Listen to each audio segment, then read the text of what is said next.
दोस्तों, आग तरीन और जालिम हुक्मरानों का नाम लिया जाए तो इनमें से एक नाम एडॉल्फ हिटलर का भी शामिल है। वो 1934 से 1945 तक जर्मनी की सियासी पार्टी नाजी का लीडर था और अपने दौरे हुकूमत में इसने ऐसी हिकमत अमलियां और पॉलिसियां बनाई जिसके नतीजे में जंग अजीम दोयम का आगाज हुआ और इसी जंग के नतीजे में कम से कम 1 करोड़ लोग मारे गए। तारीख में हमेशा एडॉल्फ हिटलर को एक जालिम हुक्मरान के तौर पर ही देखा जाता है, मगर इसकी जिंदगी के बहुत से ऐसे दिलचस्प पहलू भी हैं जिनसे ज्यादातर लोग नावाकिफ हैं। एडॉल्फ हिटलर 20 अप्रैल 1899 को ऑस्ट्रिया के गरीब घर में पैदा हुआ। वो अपने वालिदैन अलोस हिटलर और कार्ला पोलवेल का चौथा बच्चा था।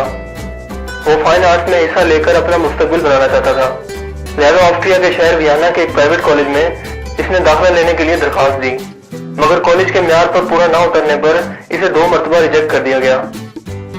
1913 में हिटलर म्यूनिख चला गया, जहां इसने जर्मन फौज में शमूलियत के लिए अप्लाई किया और अगस्त 1914 को एक फौजी की हैसियत से जर्मन आर्मी में शामिल हो गया। और फौज में 1918 में जब जर्मनी ने जंग के बाद हथियार डाल दिए तो हिटलर को इस बात का बहुत अफसोस हुआ, क्योंकि इसे जर्मनी से बेहद प्यार था और उसे लगता था कि जर्मनी के मौजूदा लीडर इसकी शिकस्त के जिम्मेदार हैं और उन्होंने ही अपने जर्मन लोगों को धोखा दिया है। पहली जंग अजीम के बाद हिटलर दोबारा म्यूनिख वापस चला गया और जर्मन मिलिट्री के लिए एक इंटेलिजेंस अफसर के तौर पर फराइज सरंजाम देता रहा। इस दौरान इसका काम जर्मन वर्कर्स पार्टी की सरगर्मियों पर नजर रखना था, लिहाजा इसकी पॉलिसियों से मुतासिर होकर इसने इसी पार्टी में 1919 में शमूलियत इख्तियार कर ली। इस जर्मन वर्कर्स पार्टी ने कुछ अर्सा बाद अपना नाम तब्दील करके national socialist German workers party रख दिया, जिसे नाजी भी कहा जाता है। हिटलर ने इस पार्टी का सिंबल भी खुद ही बनाया और जर्मन कौम को जगाने के लिए अपनी धुआंधार तकरीर शुरू कर दी। इसने जर्मन कौम को एहसास दिलाया कि वो दुनिया की अजीम तरीन और फातेह कौम है, लिहाजा जर्मनी के लोग इसके गर्विदा हो गए। हिटलर फने तकरीर का हुनर भी खूब जानता था और अल्फाज महज इसके लिए खिलौना साबित होते थे। जब वो हजारों लाखों के मजमे में बोलता था तो उसकी आवाज में इतना असर होता था कि तमाम लोग इसके आवाज के शहर में मुब्तला हुए बगैर नहीं रह सकते थे। 1921 में अपनी काबिलियत की बिना पर वो नाजी पार्टी का चेयरमैन बन गया। ये वो दौर था जब हिटलर की धुआंधार तकरीर पर बगावत का मुकदमा करके इसे गिरफ्तार कर लिया गया, लिहाजा इस दौरान इसे 9 महीने जेल में गुजारना पड़े। जेल में ही इसने अपनी एक किताब माई स्ट्रगल के नाम से लिखी। इस किताब में इसने तमाम साजिशी अनासर को बेनकाब किया जो जर्मनी की तरक्की की राह में रुकावट थे, और साथ ही साथ जर्मनी को बदलने के लिए इसने अपनी तमाम तजावीज भी लिखी।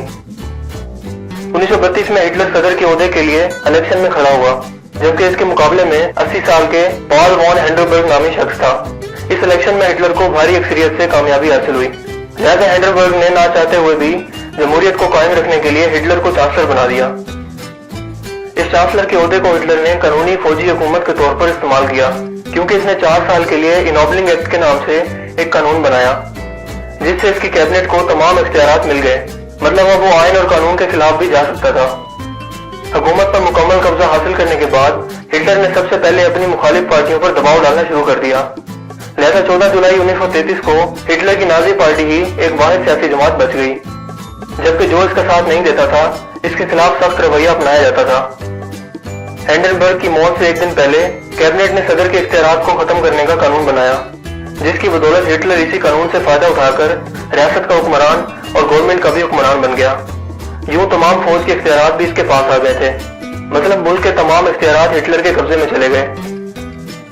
दोस्तों, हिटलर को यहूदी कौम से सख्त नफरत थी और वो इन्हें फितरतन मकार जानता था, लिहाजा 1933 से 1939 तक इसने यहूदियों पर दबाव डालने के लिए सख्त तरीन कानून बनाए, जिसके मुताबिक पहले यहूदी ताजरों पर बैन लगाया गया, फिर इनको नौकरियों से बेदखल कर दिया गया, यहाँ तक कि यहूदी बच्चों के स्कूल और यूनिवर्सिटी जाने पर भी हद मुकर्रर कर दी गई।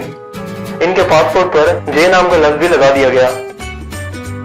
1938 में 100 यहूदियों को मारा गया, जबकि 1 सितंबर 1939 को जर्मनी ने पोलैंड से जंग करके इस पर कब्जा कर लिया, क्योंकि पोलैंड ने हिटलर की पॉलिसियों की मुखालफत की थी। इस दौरान बरतानिया और फ्रांस का पोलैंड के साथ मुआहदा भी हो चुका था, जिसके मुताबिक अगर कोई भी पोलैंड पर हमला करता तो बरतानिया और फ्रांस इसकी हर मुमकिन मदद करेंगे। लिहाजा इसी के रद्द अमल में बरतानिया और फ्रांस ने जर्मनी पर हमला कर दिया, जिसके नतीजे में दूसरी जंग अजीम का आगाज हुआ।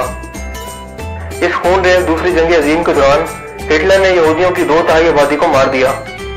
लिहाजा जैसे आज मुसलमानों में यजीद का नाम लानत और गैरी समझा जाता है, इसी तरह से मगरबी अक़वाम में खासतौर पर यहूदी लोगों में हिटलर को ऐसे ही नफरत की निगाह से देखा जाता है।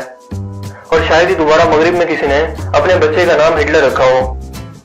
1940 में हिटलर ने Norway, Denmark, France, Luxembourg, Netherland और बेल्जियम पर कब्जा कर लिया और बेल्जियम को इसने इस तरह से तबाह किया कि कोई एक घर भी अपनी असली हालत में बरकरार न रहा।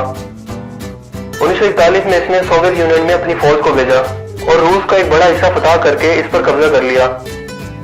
7 दिसंबर को दूसरी जंग अजीम के दौरान जापान ने हिटलर का साथ देने का ऐलान किया और यूं वो बरतानिया, अमेरिका और सोवियत यूनियन से जंग के लिए निकल खड़ा हुआ। इस वक्त बरतानिया दुनिया की सबसे बड़ी रियासत थी, अमेरिका दुनिया की सबसे बड़ी एटमी ताकत थी, जबकि सोवियत यूनियन के पास दुनिया की सबसे बड़ी आर्मी थी, जिसका कमांडर स्टेलिन नाम का शख्स था। हिटलर को अंदाजा हो गया था कि इस बार इसकी लड़ाई बहुत बड़ी ताकतों से है, लिहाजा इसने डिवाइड एंड रूल के फार्मूले पर अमल करते हुए इन तीनों मुल्कों को आपस में लड़वाने की कोशिश की, मगर ऐसा मुमकिन न हो सका। 1942 में जर्मनी की फौज स्विस कैनाल तक भी रसाई हासिल न कर सकी और बेदरपे लड़ाइयों में शिकस्त खाने लगी।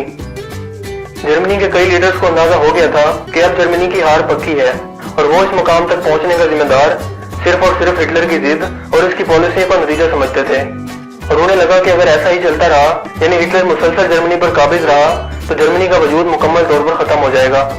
लिहाजा इसके अपने ही लोगों ने इसे मरवाने के लिए कई कातलाना हमले भी करवाए, मगर खुशकिस्मती से हिटलर हर बार बच गया। जब इत्तेहादी फौजें जर्मनी पर हमलावर हुई तो हिटलर ने अपनी जान बचाने के लिए बर्लिन में जेरे जमीन पनाह ले ली।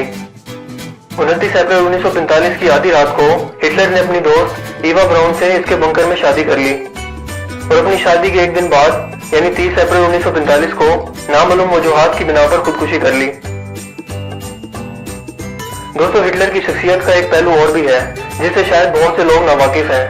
वो ये कि वो एक ज़हीन और फतीन सियासतदान था जिसकी मौशी इस्लाहात ने इसके इक़्तिदार के अवलीन सालों में ही जर्मनी को मौशी ताकत और खुशहाल बना दिया था और यही मौशी तरक्की दर हकीकत हिटलर की मकबूलियत की वजह भी बनी।